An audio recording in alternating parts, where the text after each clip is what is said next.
The power of his dream brings you here. HISMAN Sean Collard.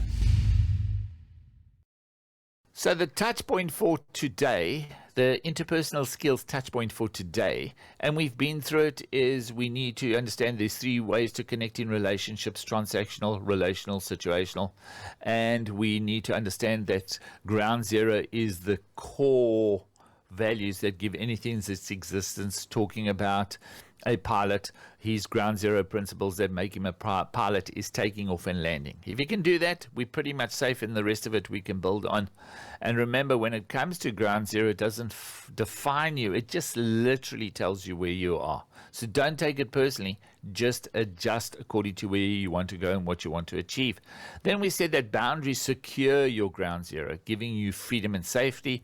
It's kind of where you begin and end. It's protecting yourself at the gate.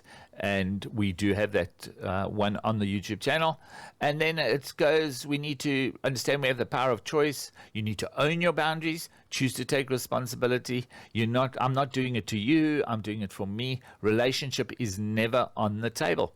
Then we have to value boundaries. Everyone has value, and people need to value your boundaries irrespective of who they are. Your mother, your father, your husband, your wife, they need to find value in that boundary because you are protecting your heart. Now it comes to the complete cycle of communication. What's my favorite color? No, it's not black. It's blue. It's not just blue, it's cobalt blue.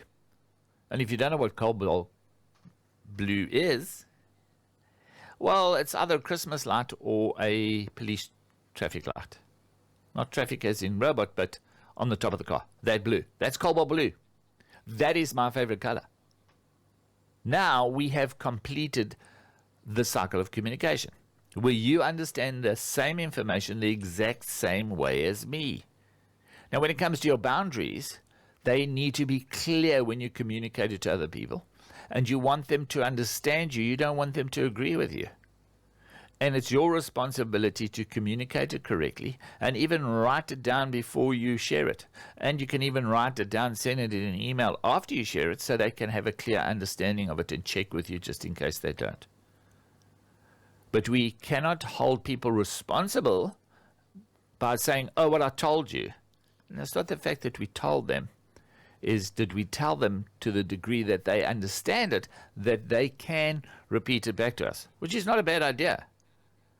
Is when you discuss something with somebody and say, just to check that I'm explaining correctly because the responsibility is on you, can you just repeat that back for me? I just need to verify that I am doing it the right way. Make sense? Story does continue. The power of his dream brings you here. HISMAN Sean Collard.